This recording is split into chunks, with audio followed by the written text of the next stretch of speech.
আজ এতক্ষণ যাবৎ বিভিন্ন বক্তাগণ তারা অতি সুন্দরভাবে শ্রীল মহারাজের দিব্যচরিত কীর্তনমুখে ভাগবতী কথা পরিবেশন করে আমাদের আনন্দ দান করেছে। আজ প্রাতঃকালের অনুষ্ঠান থেকে সান্ধ্যকালীন অনুষ্ঠান পর্যন্ত যে বিশেষ অনুষ্ঠান আমার অত্যন্ত সুহৃদবর শ্রীমদ্ ভক্তি বেদান্ত পর্যটক গোস্বামী মহারাজের তিরোভাব মহোৎসব আজ দেখতে দেখতে 4টি বৎসর অতিক্রান্ত হল। তো একটু পূর্বেই ভক্তি বেদান্ত ভারতী মহারাজ বললেন যে এই আজকের দিনে তার বিরহ সংবাদ এসে সকলকে বিরহ সাগরে নিমন্ত্রিত করেছিল। কিন্তু গৌড়ীয় বৈষ্ণব জগতে বিরহের দুরকম অর্থ হয়। দেখুন, বিরহ মানে দুঃখ, এটা সকলেই জানে। আবার বিরহ শব্দের অর্থ করতে গেলে জানা যায় বিশেষ রূপে রহ মানে আনন্দ। সেই জন্য বিরহ মহোৎসব একটা কন্ট্রাডিক্টরি ওয়ার্ড, বিরুদ্ধ সূচক। এক কথায় বলা হলো বিরহ, তারপরে বলছেন মহোৎসব। তার মানে কি? তার মানে তিনি জগতের কাছে বিরহের লীলা প্রকট করলেও ভক্তগণ তার স্মৃতিচারণ করে যে আনন্দ লাভ করবেন, আর সেই আনন্দটি কি? মহাপুরুষগণ তো ভগবত ধাম থেকে আসেন, এরা হচ্ছেন রাধারানীর নিজজন। তারা যখন জগতে প্রেরণ করেন তখন সাধারণ বালকের মতোই মাতৃগর্ভের থেকে প্রকাশ হয়, তখন বোঝা যায় না। কিন্তু তারা যখন এই জগতের রাধারানীর প্রচার কার্য করে যখন পরমানন্দে আবার সেই গৌর গোবিন্দের চরণে ফিরে যান, তখন গোবিন্দের চরণ থেকে পুষ্প নিয়ে রাধারানী যে আনন্দ বর্ষণ করেন তার মস্তকে, সেই স্মৃতি জাগরণ করবার জন্যই যে মহোৎসব, সেইটি হল বিরহ মহোৎসব। সেই আনন্দের স্মৃতিচারণটাই হচ্ছে বিরহ মহোৎসব। তাই তিনি আর অন্য কোথাও যান নাই, তিনি শ্রী রাধা কুণ্ডেই ফিরে গেছেন। সেখানে রাধারানীর নিত্য সেবায় তিনি নিয়োজিত হয়েছেন। তাই সেখানে দুঃখ থাকলেও সেই দুঃখের মধ্যে ভগবত ভক্তগণ আনন্দ মহোৎসব রচনা করেন। সেই জন্য বিরহ মহোৎসব। উৎসব শব্দের অর্থ, উৎসবের অর্থ হচ্ছে ঈশ্বর, সব শব্দার্থ হচ্ছে প্রাকট্য। যে অনুষ্ঠানকে কেন্দ্র করে ভগবান প্রকটিত হন তাকেই বলা হয় উৎসব। আবার মহা উৎসব মানে শ্রেষ্ঠ উৎসব কি? জগতে শ্রেষ্ঠ উৎসব হচ্ছে শ্রীকৃষ্ণ নাম সংকীর্তনের মাধ্যমে শ্রীকৃষ্ণের পাদ পদ্ম লাভ করা। এইটাই হচ্ছে সর্বশ্রেষ্ঠ মহোৎসব। তাই আজকে তার যে দিব্যচরিত কথা, তিনি যে বাকসিদ্ধ মহাত্মা ছিলেন, সেটিও আমরা শ্রবণ করলাম। যা বলেছেন তাই ফল প্রাপ্ত হয়েছে। আমাকে একবার বলেছিলেন যে আমার তো এবার ৮০ হলো, এবার আমার আসার কথা, আর থাকার কথা নয়, এবার আমাকে আসতে হবে এখান থেকে। ৮০-তে পদার্পণ করে তিনি এই সংবাদ জানিয়েছিলেন। কত বৎসরে তিনি গিয়েছিলেন? ৮২-তে। তো যাই হোক, ৮০ পরে বললেন যে আমার এবার যাওয়ার সময় হয়েছে, আমি এবার আসব।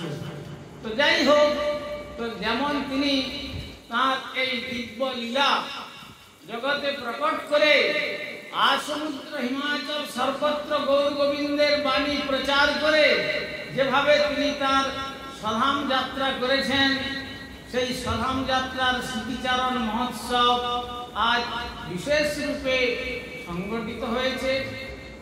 আর আজ তার অন্তিম লগ্ন, অধিক রাত্রি হয়েছে। আর ওই সঙ্গে সঙ্গে ঠাকুর হরিদাস, যে হরিদাস ঠাকুরের নির্যান, তিনি ব্রাহ্মণ কুলে জন্মগ্রহণ করেননি। জাতকুল সব নিরর্থক বুঝাইতে জন্মিলেন হরিদাস জবন কুলেতে, একবারে পরিষ্কার উল্লেখ করেছেন বৃন্দাবন দাস ঠাকুর। তো সুতরাং তার হলেও সেই হরিদাস ঠাকুরের যখন এই মুসলমান হয়ে হিন্দুর ধর্ম প্রতিপালন করছেন, যখন তিনি দেখলেন যে মুসলমান ধর্মেতে কেবল হিংসা ছাড়া আর কিছু নাই, ধর্মের নামে প্রাণীবাদের তাণ্ডব নৃত্য, এই সমস্ত দেখে তিনি এই সনাতন ধর্মের প্রতি অনুরাগযুক্ত হয়ে তিনি আরতির সহিত শ্রী হরিনাম গ্রহণ করতেন। এই হরিনাম গ্রহণ করার দরুন মুসলিম সমাজ তারা সকলে তার উপরে খুব ক্ষিপ্ত হইল। আর এমনকি তাকে 22টা বাজারে বেত্রাঘাত করা হয়েছিল। তথাপি তিনি বলেছিলেন যে যতক্ষণ আমার দেহে প্রাণ আছে ততক্ষণ পর্যন্ত আমি এই হরিনামকে আমি কখনো আমার বদন থেকে পরিত্যাগ করতে পারবো না। আর সেই হরিদাস ঠাকুর রামচন্দ্র খানের দ্বারা প্রেরিত হয়ে লক্ষহীনা নামক একটি 12 নারীকে প্রেরণ করেছিলেন যে বেটা মুসলমান হয়ে কেমন হিন্দুয়ানি করে সেইটা একবার তুমি তাকে পারবে তোমার কবলীকৃত করতে, তাহলে আমার চতুর্দিকে আমার পাইপ পেয়াদারা সকলে থাকবে, তারপরে কেমন শাস্তি দিতে হয় ভালোভাবেই জগতের মানুষও জানতে পারবে যে মুসলমান হয়ে হিন্দুয়ানি করলে কি ফল পাওয়া যায়। তাহলে আর কোন মুসলমান অন্তত হিন্দু ধর্ম গ্রহণ করবে না। লক্ষ্য এরা বললেন কোনো চিন্তা নেই, ওটা এক রাত্রের ব্যাপার। কত কত রথী মহারথীকে ভগবান বলছেন না, বলগ্নে পশ্য মায়া যা মজ্জার জৈন দৃশম যা করতি পদাক্রান্তা ভূবৃজৃম্ভেন কেবলম, অতি মহামহারথীকেও পর্যন্ত এক ভূভঙ্গিতে পায়ের তলায় ফেলে দিয়েছে।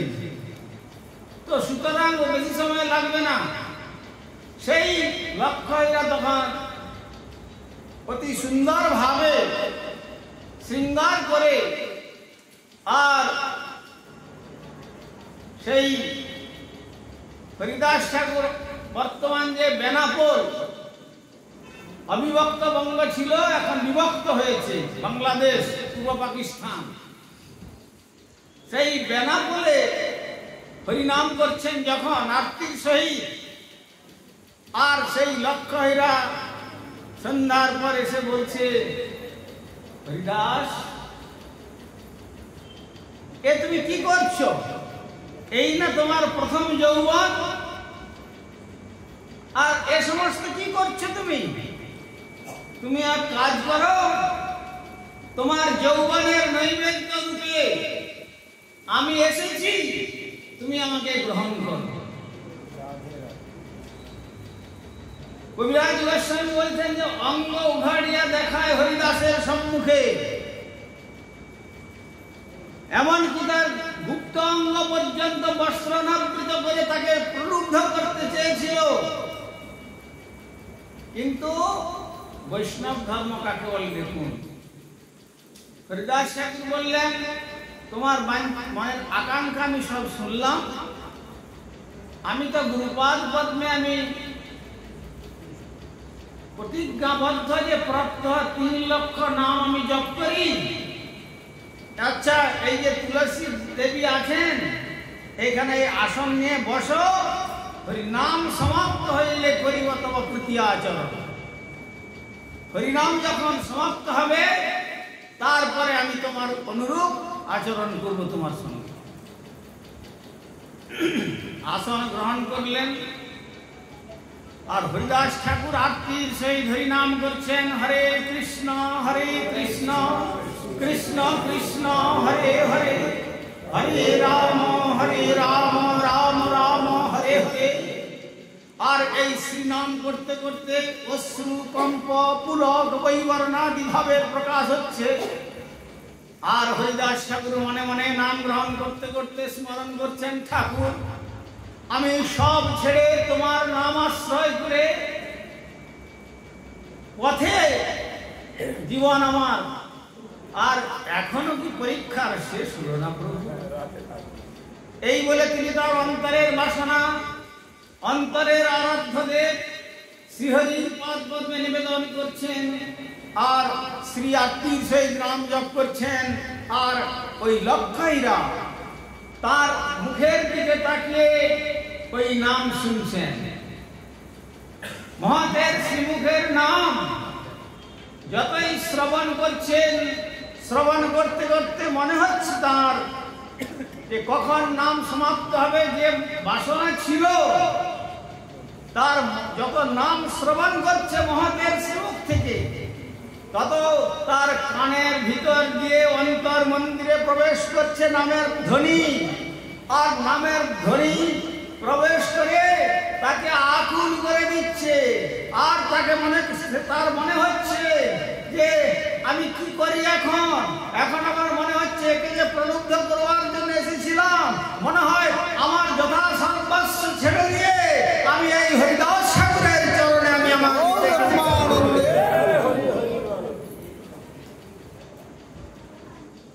সারাদিন নাম, সারা রাত্রি নাম শুনলেন তিনি। তারপরে যখন সূর্য নারায়ণ পূর্বাকাশে উদিত হচ্ছেন, তখন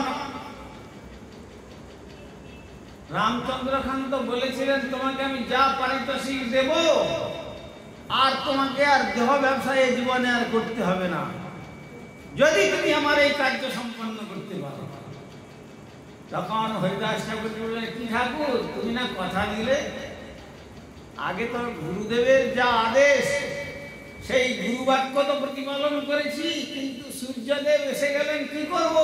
ঠিক আছে, তুমি আগামী দিন এসো।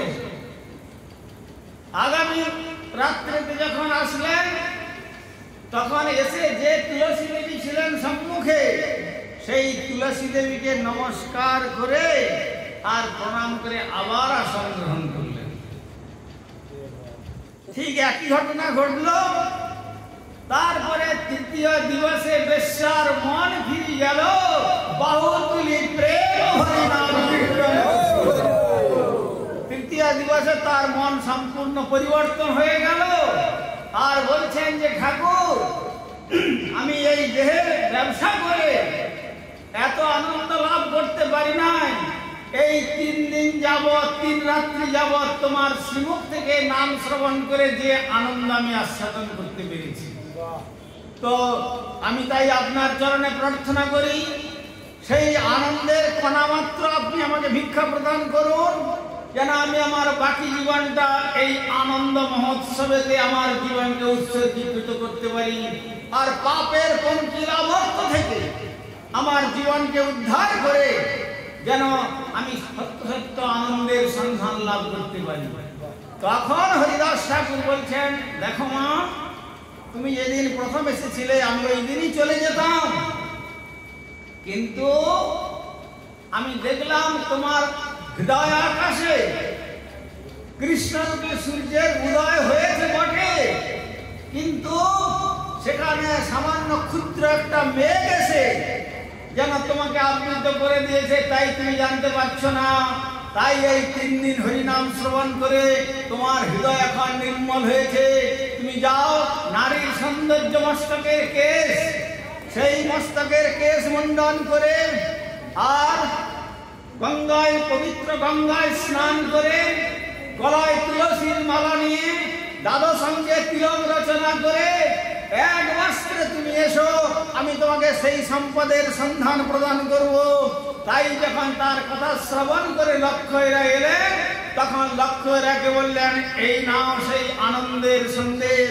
এই বলে তিনি নামের মালা তার হস্তে প্রদান করে বললেন, বলো হরে কৃষ্ণ হরে কৃষ্ণ কৃষ্ণ কৃষ্ণ হরে হরে, হরে রাম রাম রাম হরে হরে। এই মন্ত্র তুমি আমার এই কুটিরে বসে জপ করো, আমি এবার চলে যাই শান্তিপুর। এই বলে শান্তিপুরে এসেছিলেন হরিদাস ঠাকুর। আর সেই পরবর্তীতে সেই সে বেশ্যা হইল পরম মহান্তি, বড় বড় বৈষ্ণব তার দর্শনেতে জানতি। বড় বড় বৈষ্ণবগণ পর্যন্ত সেই লক্ষ্যের চরণধুলি প্রাপ্তির জন্য তার সেই স্থানে গিয়ে প্রণাম করে মাথাটাকে লুটিয়ে সেই ধুলি মস্তকে নিয়ে ধন্য বলে মনে করতেন। সেই এই হরিদাসে এত বড় শক্তি। সুতরাং তাই কেহ মানে কেহ না মানে, তিনি ছিলেন ব্যক্তি হরিদাস, কিন্তু সকলেই হরিদাস।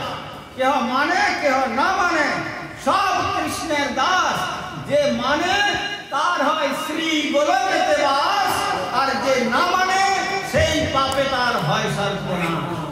তাই আজকের দিনে হরিদাস অগ্রগণ্য আমাদের পরম শ্রদ্ধেয়, আবার আমার পরম স্নেহিত ত্রিদণ্ডী স্বামী শ্রী শ্রীমৎ ভক্তি বেদান্ত পর্যটক গোস্বামী মহারাজের তার এই সদাম যাত্রার স্মৃতিচারণ মহোৎসবে আমরা প্রার্থনা করব, তিনি যে প্রকার উন্নত স্তরে মহাভাগবতের স্তরে উন্নীত হয়েছিলেন, হয়ে তিনি শ্রী গৌর গোবিন্দের ধাম গোলক যাত্রা করেছেন, তিনি কৃপা করে নিত্য ধাম থেকে আমাদের প্রতি প্রচুর আশীর্বাদ করুন, যেন আমরা আমাদের বাকি জীবনটুকু শ্রী আত্মীয় শ্রী নাম গ্রহণ করে গুরু বৈষ্ণব ভগবানের সেবায় আত্মনিয়োগ করে আমাদের বাকি জীবনটুকু ধন্য করে কৃতার্থ করতে পারি। এই আশা, এই প্রার্থনা জানিয়ে আমি আমার সংক্ষিপ্ত বক্তব্য এইখানে উপসংহার করলাম।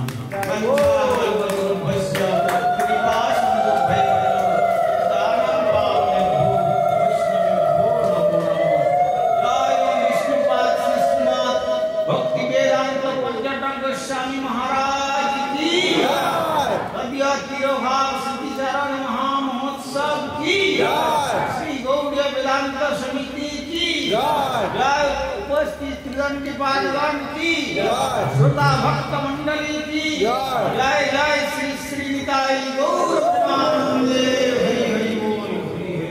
भारतीय देशों चरण एटा निवेदन प्रति বছর এইভাবে শ্রী গুরু মহারাজের একাত্মতা আমাদের দর্শন করবেন।